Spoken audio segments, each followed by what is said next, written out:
एक breaking news पाहूयात। तिकडे अहिल्यानगरमध्ये शिक्षकी पेशाला काळीमा फासणारी घटना घडली आहे। प्राचार्याने विद्यार्थ्यावर अत्याचार केला। प्राचार्यावर कोतवाली पोलिसांमध्ये आता गुन्हा दाखल करण्यात आलाय। संतोष सुधाकर देवरेच्या विरोधात आता गुन्हा दाखल करण्यात आलाय। पीडित विद्यार्थ्याच्या घरच्यांना देवरेकडनं जीवे मारण्याची धमकी देखील दिली जात होती।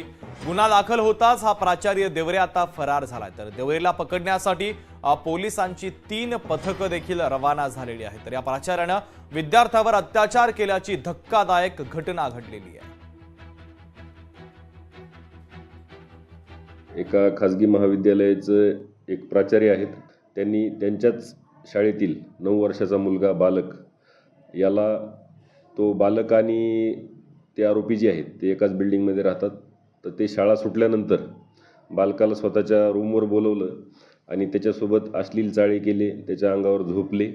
अशा पद्धतीची तक्रार पोलीस स्टेशनला आल्यानंतर आमच्या पोलीस स्टेशनचे प्रभारी अधिकारी PI दराडे साहेब यांनी त्याची तात्काळ दखल घेतली। माननीय पोलीस अधीक्षक सरांच्या सूचनेनुसार या प्रसंगामध्ये तात्काळ गुन्हा दाखल करण्यात आला। या प्रसंगामध्ये घटनेमध्ये आरोपी एक आहे। सदर आरोपीचा शोध सुरू आहे आणि लवकरात लवकरच आम्ही त्याला अटक करू। लोकशाही मराठी ऐका, पहा, जागरूक रहा।